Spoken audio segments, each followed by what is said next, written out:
ముందుగా cinematography minister Durgesh గారికి ధన్యవాదాలు.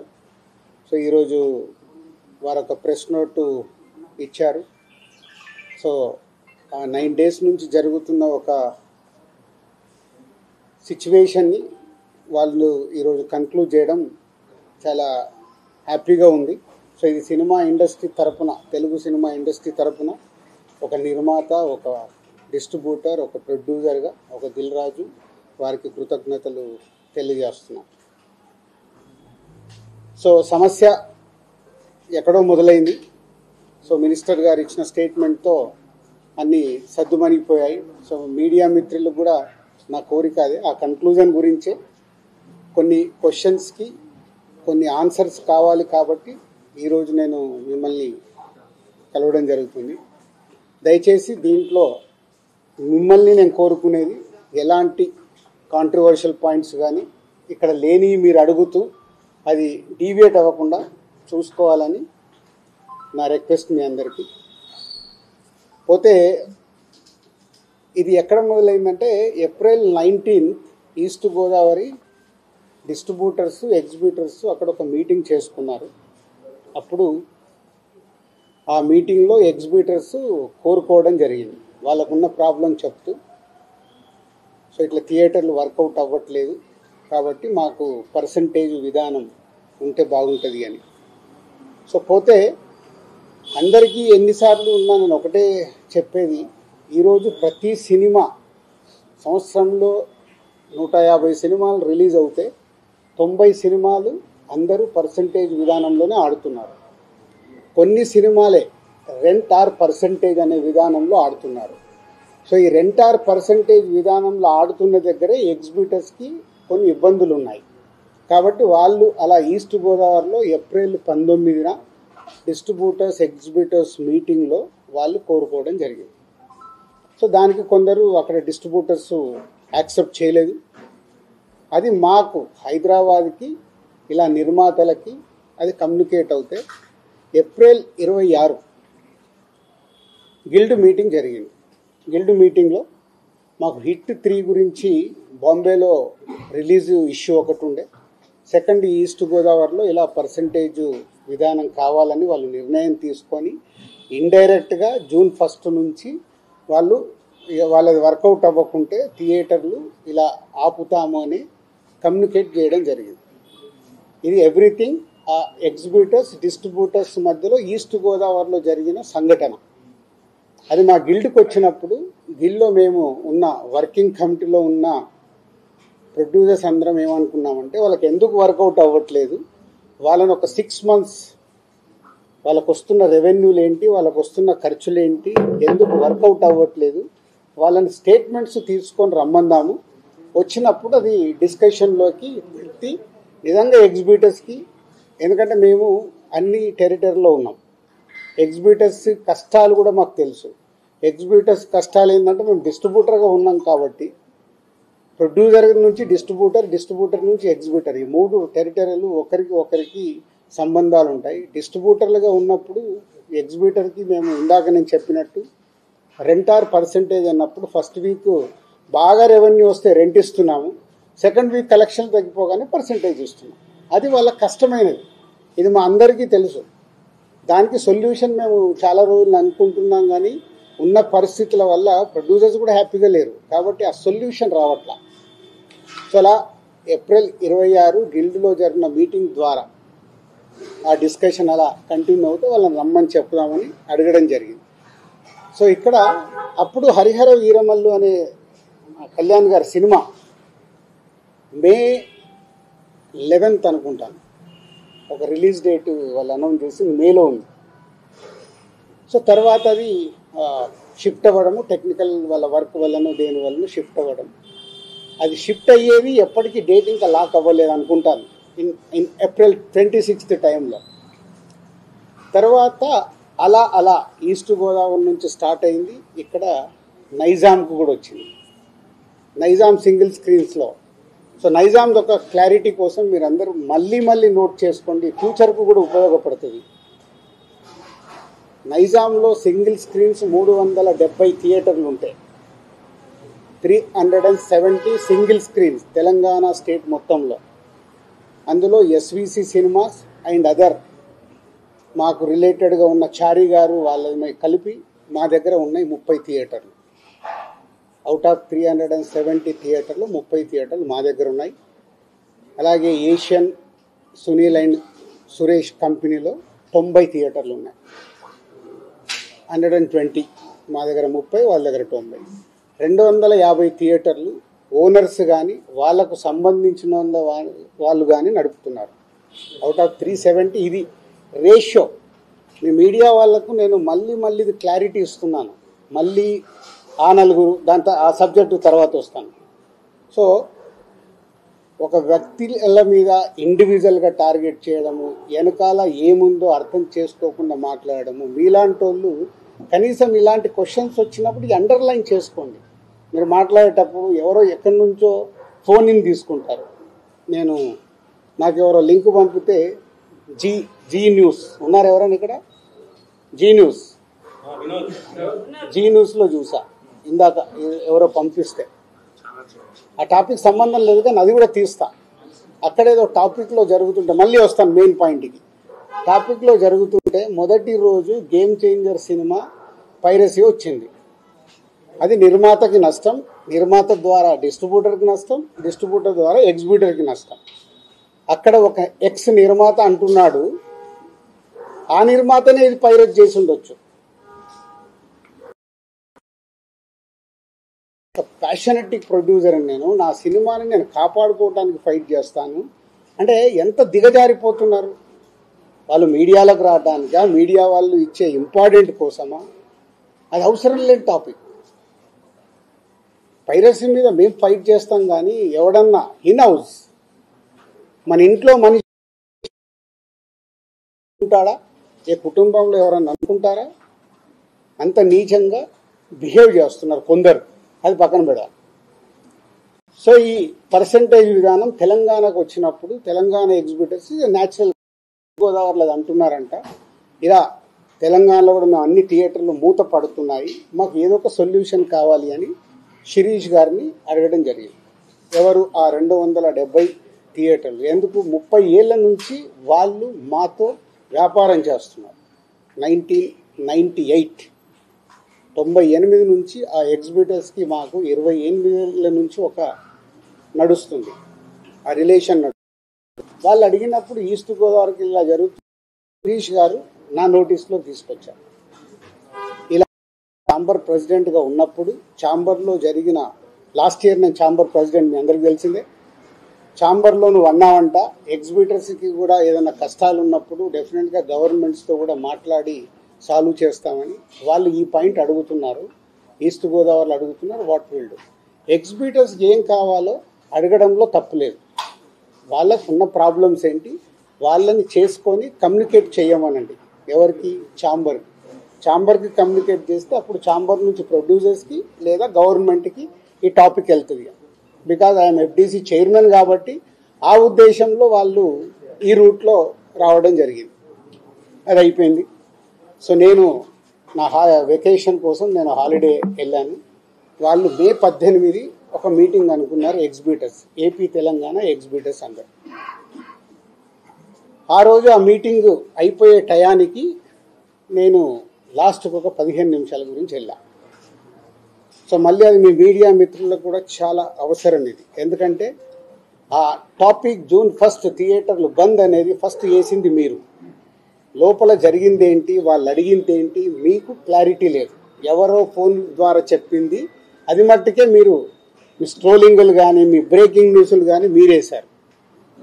అంటే యాక్చువల్ లోపల ఏం జరిగింది, వాళ్ళు ఏం అడిగారు, వాళ్ళు ఛాంబర్కి ఏమి ఇచ్చారు, మీకు క్లారిటీ లేదు. వాళ్ళు అక్కడ నేను వెళ్ళి మాట్లాడిన తర్వాత సార్ మేము ఇలా అనుకుంటున్నాం, మాకు ఈ పర్సంటేజ్ విధానం కావాలి, ఈ రెంటార్ పర్సంటేజ్ అనేది ఉంది. ఆ కొన్ని సినిమాలకే 90% సినిమాలు మేము పర్సంటేజ్లో ఆడుతున్నాము. సో కొన్ని సినిమాలకి ఇలా ఉంది, మాకు కావాలి అని అడుగుతున్నాం. సరే, దాంట్లో వాళ్ళ పర్సంటేజ్ విధానంలో కూడా రాయొద్దు అని చెప్పా. ఎందుకు? అది ప్రొడ్యూసర్స్, అక్కడ డిస్ట్రిబ్యూటర్స్ కంఫర్ట్గా లేరు, ప్రొడ్యూసర్స్ కంఫర్ట్గా లేరు. సో మీ కోరిక, మీ రిక్వెస్ట్ ఏదైతుందో మీరు ప్రొడ్యూసర్స్కు చెప్పండి. డెఫినెట్గా ప్రొడ్యూసర్స్ మీటింగ్ అయినప్పుడు వాళ్ళు మీ గురించి ఆలోచించి ఎలా దీన్ని సాల్వ్ చేయాలనేది ప్రయత్నం చేసి తొందరలోనే చేస్తాము. అక్కడ కొందరు సార్ మేము ఇది కాకుంటే June 1 నుంచి మేము థియేటర్లు క్లోజ్ చేస్తాం, అది తప్పు. మీరు అలాంటి స్టేట్మెంట్లు కానీ అలాంటి అడిగితే ఎదుటి వాళ్ళకు హర్టింగ్గా ఉంటుంది, ఆ టాపిక్ వద్దు. సో దీన్ని మీరు అందంగా మీ ప్రొడ్యూసర్స్కి ఛాంబర్ ద్వారా, ఏదైతే ఛాంబర్ మెయిన్ బాడీ ఉందో దాని ద్వారా డిస్ట్రిబ్యూటర్లకి ప్రొడ్యూసర్లకి కమ్యూనికేట్ అవుతే మళ్ళీ జాయింట్ మీటింగ్ అవుతుంది. జాయింట్ మీటింగ్ అయినప్పుడు దీనికి క్లారిటీ వస్తుంది, లేదా ఒక సొల్యూషన్ కోసం ప్రయత్నం జరుగుతుంది అని నేను చెప్పగానే ఆ రోజు అక్కడ ఉన్న వాళ్ళందరూ ఏకీభవించారు. నేను బయటకు వచ్చేసాను 15 నిమిషాల తర్వాత బయటకు వచ్చిన హాఫ్ అన్ అవర్కి ఏ ఛానల్లో చూసినా June 1 థియేటర్లు బంద్, June 1 థియేటర్లు బంద్, టక్ మెసేజ్లు వస్తున్నాయి. ఏంటయ్యా అని నేను ఛాంబర్కి ఫోన్ చేశాను. ఆ ప్రెసిడెంట్కి సెక్రటరీతో మాట్లాడితే సరిగా వాళ్ళు ఇలా లెటర్ ఇచ్చారు. ఏమని ఇచ్చారు? ఎగ్జిబిటర్స్ లెటర్ ఛాంబర్కి, మాకు ఇలా పర్సంటేజ్ విధానం కావాలి, ఈ పర్సంటేజ్ విధానం కోసం డిస్ట్రిబ్యూటర్లు కానీ ప్రొడ్యూసర్లతో కానీ మాకు మీటింగ్ పెట్టండి, ఆ మీటింగ్లో మేము అనుకుంది జరగకుంటే మేము June 1 నుంచి థియేటర్లు బంద్ చేస్తాం. ఇది అక్కడ సారాంశం. కానీ బయటికి ఎలా వచ్చింది? June 1 నుంచి థియేటర్లు బంద్. వాళ్ళందరికీ మీటింగ్ జరగాలి కదా. ఇప్పుడు ప్రభుత్వంలో మనం ఎన్నో చూస్తాం, స్ట్రైక్లు అంటారు. స్ట్రైక్లు అన్నప్పుడు ఏం చేస్తారు? వాళ్ళకు వీళ్లకు మీటింగులు జరుగుతాయి, అక్కడ సొల్యూషన్ వెతుకుతారు. స్ట్రైక్లకు వెళ్ళాలని చెయ్యాలని ఎవరు కోరుకోరు. ఇది కూడా అలాంటివే. కానీ అలా బేస్ లేకుండా June 1 థియేటర్లు బంద్ అనేది బయటికి స్ప్రెడ్ చేశారు. అక్కడ ఎగ్జిబిటర్స్ కానీ ఛాంబర్ కానీ ముందుకొచ్చి ఖండించకపోవడం తప్పు. సో ఎవరి దారిన వాళ్ళు, అంటే మా సినిమా ఇండస్ట్రీలో మీ అందరికి తెలిసిందే, ఎవరి దారి వారిదే. మన అరవింద్ గారు ప్రెస్ మీట్ చేశాడు, ఈరోజు నేను చేశాను. మేము అందరం కూర్చొని కదా ప్రెస్ మీట్ చేయాలి. ఇండస్ట్రీకి సంబంధించిందంటే మేమందరం, మమ్మల్ని పెద్దలు అంటారు, మాకు రెస్పాన్సిబిలిటీ ఇస్తారు, కానీ మా దాంట్లోనే మేము అందరం కూర్చొని మాట్లాడడానికి భయం, ఎవరు మాట్లాడితే ఏది ఎలా వెళ్తుందని. సో ఆ June 1 అనే టాపిక్ అలా వస్తే బయటికి మట్టుకు June 1 థియేటర్లు బంద్ అని స్ప్రెడ్ అయిపోయింది. అక్కడి వరకు జరిగింది. తర్వాత డిస్ట్రిబ్యూటర్స్ మీటింగ్ జరిగింది. డిస్ట్రిబ్యూటర్స్ మీటింగ్లో వాళ్ళు నిర్ణయాలు తీసుకున్నారు, లేదు ఇలా కుదరదు, మా ప్రాబ్లమ్స్ మాకున్నాయి కాబట్టి June 1 నుంచి థియేటర్లు కంటిన్యూ అవ్వాలి, మేము సినిమాలు రిలీజ్ చేస్తాం, మాకు ఎవరు థియేటర్లు ఇస్తే వాళ్ళకి ఇస్తాం. ఎందుకు ఈ రోజు వరకు నాకు తెలిసి కోవిడ్లో తప్పితే ఎప్పుడు సినిమా థియేటర్లు ముయ్యలేదు నాకు తెలిసి. మీకేమైనా తెలిసి ఉంటే చెప్పండి సార్, అప్పుడు ఏదో థియేటర్లు మూసారని. ఈ రోజు వరకు కోవిడ్లో తప్పితే ఎప్పుడు థియేటర్ క్లోజ్ చేయరు.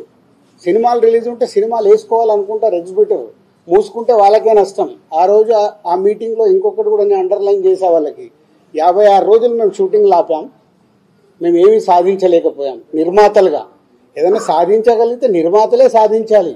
ఎందుకు? ఎవ్రీవేర్ మేమే ఉంటాం కాబట్టి. మాకే ధైర్యం లేదు, మీరు ఎక్కడికి వెళ్ళి అవుతారో అది సాధ్యం కాదు అంటే వాళ్ళందరూ ఏకీభవించడం జరిగింది. తర్వాత స్ప్రెడ్ అయింది. డిస్ట్రిబ్యూటర్స్ మీటింగ్లో వాళ్ళు కాల్ తీసుకున్నారు, బంద్ వద్దు, బంద్ టాపిక్ లేకుండా వాళ్ళ ప్రాబ్లమ్స్ ఏమున్నాయో పెట్టండి. తర్వాత ప్రొడ్యూసర్స్ మీటింగ్ జరిగింది. ప్రొడ్యూసర్స్ మీటింగ్లో ఆ రోజు నేను పార్టిసిపేషన్ చేయడం జరిగింది. ప్రొడ్యూసర్స్ అందరం కూడా యునానిమస్గా ఎగ్జిబిటర్స్కి ప్రాబ్లమ్స్ ఉన్నాయని చెప్తున్నారు. అది మనం మాట్లాడుకొని వాళ్ళని ఎలా సాల్వ్ చేసి ముందుకు తీసుకెళ్దాం, థియేటర్లు ముయ్యడాలు చేయడాలు వద్దు, జాయింట్ మీటింగ్ పెట్టండి, జాయింట్ మీటింగ్లో క్లారిటీగా ఇది చెప్పుదామని. సో జాయింట్ మీటింగ్కి 23 అనుకున్నారు, 24 పెట్టారు. ఈ లోపలనే ఈ ఎపిసోడ్ అంతా ఇంకొక సైడ్ డైవర్ట్ అయింది. అది మీ అందరికీ తెలిసిందే. కళ్యాణ్ గారి సినిమా మీదకి ఇది డైవర్ట్ అయ్యి కళ్యాణ్ గారి సినిమాని ఇలా అనుకుంటున్నారు. దాంట్లో మేబీ నా పేరు డైరెక్ట్గా ఎక్కడా రాలేదు కానీ ఇండైరెక్ట్గానే వచ్చిందని అందరూ చెప్తున్నారు. కళ్యాణ్ గారి సినిమా ఆపే దమ్ము ధైర్యం ఎవ్వడు ఆలోచించడు. ఎందుకంటే ఫస్ట్ థియేటర్లు బేసిక్గా ముయ్యరు. ఈ రోజు వరకు థియేటర్లు ముయ్యడం అనేది నా 30 ఏళ్ళ సర్వీస్లో నేను చూడలే. షూటింగ్లు ఆపుకున్నాం, ఎందుకు? మా బాధలు ఉన్నప్పుడు ఆపుకొని సాల్వ్ చేసుకోవటానికి. కానీ థియేటర్లు ముయ్యడం అనేది ఈ రోజు వరకు జరగల. అది ఎపిసోడ్ కాస్త కళ్యాణ్ గారి సినిమా మీదకి తీసుకెళ్లారు. గవర్నమెంట్స్ కూడా అలాంటివే కమ్యూనికేట్ చేశారు మధ్యలో. సో ఎవరు అడ్వాంటేజ్లు ఏమున్నాయో ఇక్కడ తెలియదు. అడ్వాంటేజ్లు ఉన్న వాళ్ళు భయంతోనో భక్తితోనో కమ్యూనికేషన్ రాంగ్గా కమ్యూనికేట్ అయింది. సో అప్పుడు దుర్గేష్ గారు మినిస్టర్ నాతో మాట్లాడడం జరిగింది. ఆ రోజు కూడా నేను చెప్పాను, సార్ థియేటర్లు ముయ్యరు, అది జరిగింది, జాయింట్ మీటింగ్ ఉంది, ఈ జాయింట్ మీటింగ్లో క్లారిటీ వచ్చేస్తుంది. జాయింట్ మీటింగ్తో అందరూ యునానిమస్గా ఒప్పేసుకొని క్లోజ్ చేశారు. బట్ ఈ లోపలనే గవర్నమెంట్ సైడ్ నుంచి గవర్నమెంట్కి వెళ్ళిన కమ్యూనికేషన్ వల్ల థియేటర్లు ఇట్లా కళ్యాణ్ గారి సినిమాని ఇలా టార్గెట్ చేస్తున్నారు, ఇలా అనేది ఒక రాంగ్ కమ్యూనికేషన్ అని నేను అనుకుంటున్నాను. మరి అది వాళ్ళకి రాంగ్గా వెళ్ళిందా రైట్గా వెళ్ళిందా నాకు తెలియదు. But my point of views wrong కమ్యూనికేషన్తో కళ్యాణ్ గారి సినిమా మీదకి తీసుకెళ్ళారు. మే 30 అప్పటికే భైరవం అనౌన్స్ అయింది. జూన్ 5 కమల్ హాసన్ గారి సినిమా అనౌన్స్ అయింది. జూన్ 12 కళ్యాణ్ గారి సినిమా ఉంది. జూన్ 20 కుబేరా ఉంది. సో ఈ నెలంతా కంటిన్యూగా సినిమాలు ఉన్నాయి. అలాగే జూలై 4th మేము ముందు తమ్ముడు అనుకున్నాం, మన కింగ్డమ్ అనౌన్స్ చేశారు, దానికి మేము ఇంకా జూలైలో ఇంకో డేట్ చూస్తున్నాం. ఇలా జూన్, జూలై, ఆగస్ట్, సెప్టెంబర్ కంటిన్యూగా సినిమాల ఫ్లో ఉంది. ఈ టైంలో ఇండస్ట్రీని ఎలా మనం కాపాడుకోవాలి ఉన్న సినారియోలో ఏప్రిల్ మే అనేది is a main season for film industry. Total మనందరికీ తెలుసు ఏప్రిల్ మే టోటల్ థియేటర్లు మూతపడ్డాయి. మేబీ సినిమాలు సరైన సినిమాల్ని మనం ఆడియన్స్కి ఇవ్వక, ఐపీఎల్ వల్ల ఏ కారణం చేతైనా ఏప్రిల్ మే అనే కీ సీజన్, సినిమా ఇండస్ట్రీకి కీ సీజన్, సినిమాలు లేక మూతపడుతూ ఉన్నాయి థియేటర్లు. ఇవన్నిటికీ పరిణామాలు ఎక్కడి నుంచి ఎక్కడికి వెళ్ళాయి, అసలు లోపల ఏముంది, బయటికి వచ్చింది ఏంటి? మన శాస్త్రం ఉంది. చిన్నప్పుడు సార్ నేను పాము చూశాను ఒక ఆయన అంటాడు, పక్క ఆయన వెళ్ళి అరే ఆడికి పాము కాదు పడిగిప్పిందట అంటాడు. ఇంకొక ఆయన మూడో మనిషి దగ్గరికి వెళ్ళి పడిగిప్పడం మీద బాబు కాటేయడానికి కూడా వచ్చిందట అంటాడు. యాక్చువల్ మొదట ఆయన చూసింది పామునే, పడగైంది, పడగకెళ్ళి కాటు. అంటే ముగ్గురు మనుషుల్లో ఎంత కమ్యూనికేషన్లో వెళ్తుంది. లోపల థియేటర్ వాళ్ళు ఈస్ట్ గోదావరిలో మొదలైంది. ఇప్పుడు ఆ ఈస్ట్ గోదావరి మొదలైన ఆయన మొన్న ఒక దాంట్లో ఇంటర్వ్యూ కూడా ఇచ్చాడు. ఆ వ్యక్తి ఇంటర్వ్యూ కూడా ఇచ్చాడు, ఏం జరుగుతుంది ఏంటి ఇండస్ట్రీలు అని. ఆ వ్యక్తి ఇప్పుడు తీసుకొచ్చి దాన్ని మొత్తము తెలంగాణకి కనెక్ట్ చేసేసాడు. ఏప్రిల్ 19 ఈస్ట్ గోదావరిలో ఆయన అధ్యక్షతన మీటింగ్ జరిగితే అది ఎక్కడికి తీసుకొచ్చారు. సో ఇది టోటల్ ఎపిసోడ్. దీనికి ముందుగా నేను అందుకే దుర్గేష్ గారికి ముందు థ్యాంక్ చెప్పింది ఏంటంటే 9 రోజుల్లో ఎక్కడెక్కడో వెళ్తుంది. ఎందుకంటే సినిమా వాళ్ళకి 2 ప్రభుత్వాలు చాలా ఇంపార్టెంట్.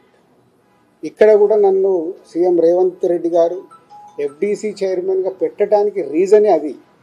నేను చాలా బిజీగా ఉన్నంటే లేదు ప్రభుత్వానికి గవర్నమెంట్కి మధ్యలో నీలాంటి వాళ్ళు ఉంటే ఏ సమస్యలు ఉన్నా ఈజీగా కమ్యూనికేషన్ అవుతే సాల్వ్ అవుతుందని. అలాగే ఏపీలో మనం చూసాం. ఏపీలో అంతకుముందు ప్రతి ఒక్కదాన్ని భయపడుతూ ఉన్న తర్వాత కళ్యాణ్ గారు వచ్చి గవర్నమెంట్ ఫామ్ అయిన తర్వాత అప్పుడు నేను ఛాంబర్ ప్రెసిడెంట్ని, అందరినీ రమ్మంటే అందరం వెళ్ళి కళ్యాణ్ గారిని కలవడం కానీ, కళ్యాణ్ గారు ఇండస్ట్రీకి చేసిన సపోర్టు మామూలుది కాదు. ఆ రోజు మీకు టికెట్ రేట్లు కావాలన్నా, మీకేం కావాలన్నా ఈజీగా తీసుకెళ్ళండి అని. ఇప్పుడు కళ్యాణ్ గారు చెప్పిన తర్వాత ప్రతి ప్రొడ్యూసర్ ఏం చేస్తున్నాడు, ఏదో మన పక్కింటికి వెళ్ళినట్లే వెళ్ళి టికెట్ రేట్లు తెచ్చుకుంటున్నాడు. ఎవరికే కష్టం లేదు, వెళ్ళడం ఒక అప్లికేషన్ పెట్టడం, ఫోన్లో మాట్లాడుకోవడం, టికెట్ రేట్లు తెచ్చుకోవడం. అంతకు మించి ప్రొడ్యూసర్లు అందరం యూనిట్గా వెళ్దాము, గవర్నమెంట్ని కలుద్దాము, మా ఛాంబర్ నుంచి అందరము వెళ్దాము ఎవరికి ఉండదు. మాకు ఆ వారం కష్టం వస్తుంది కాబట్టి, ఫ్రైడే మా సినిమా రిలీజ్ ఉంటుంది కాబట్టి ఆ వారం ముందు మేము మేలుకుంటాం. అరే మన సినిమా రిలీజ్ అవుతుంది, మనకు ఆ రాష్ట్రంలో ఈ రాష్ట్రంలో టికెట్ రేట్లు కావాలని పరిగెత్తుతాం. బట్ అందరం కలిసి యూనిటీగా ఉన్న ప్రాబ్లమ్ని కూర్చొని సాల్వ్ చేద్దాం అని ఆలోచించేది మా దాంట్లో తక్కువ. సరే నెక్స్ట్, ఇది టోటల్ ఎపిసోడ్ మీకు అర్థమై ఉంటుంది. ఈరోజు గవర్నమెంట్ నుంచి అక్కడి నుంచి సానుకూలంగా రావడం చాలా హ్యాపీ మూమెంట్. కాబట్టి దీన్ని కన్క్లూడ్ చేద్దామనే మీ అందరికీ చెప్పడం. ఎందుకంటే ఇక్కడ I'm important person for both industries. అలాగే ఉత్తరాంధ్రలో, నైజాంలో, తెలంగాణలో ఎలా అయితే చెప్పానో మాకు ఆంధ్రప్రదేశ్ మొత్తంలో ఉత్తరాంధ్రలో మాకు డిస్ట్రిబ్యూషన్ ఆఫీస్ ఉంది. అక్కడ ఒక 20 థియేటర్లు మా ఎస్విసికి ఉన్నాయి. అక్కడ 20, ఇక్కడ 30. మళ్ళీ మీరు ఇది అండర్లైన్ చేసుకోండి. మళ్ళీ టాపిక్ నాకు నాకు చికాకు ఉంది. నేను ఎందుకంటే ఇక్కడ మంచి సినిమాలు తీస్తూ ప్రొడ్యూసర్గా 22 ఏళ్లలో ఇక్కడ వరకు గ్రో అవుతూ నేను ఇంకా కొత్తగా ఆలోచిస్తున్నాను. మొన్ననే దిల్ రాజు డ్రీమ్స్ అని అనౌన్స్ చేశాను. కొత్త టాలెంట్కి నా 30 ఏళ్ళ ఎక్స్పీరియన్స్ని ఉపయోగపడేలాగా చేయాలి. అలాగే ఒక అనే ఒక కొత్త టెక్నాలజీ వస్తుంది, దాని ద్వారా ఇండస్ట్రీకి కొత్తగా వచ్చే వాళ్ళకి ఉపయోగపడాలి. నా థాట్స్ ఇవి. నేను ఇంకా కిందికి వెళ్ళి వ్యాపారం మీదనే కాదు, మంచి సినిమాలు తీయాలి, మంచిగా ముందుకు వెళ్ళాలి, నాతో పాటు చాలామందికి నేను హెల్ప్ అవ్వాలనేది నా వ్యూ, నా విష్.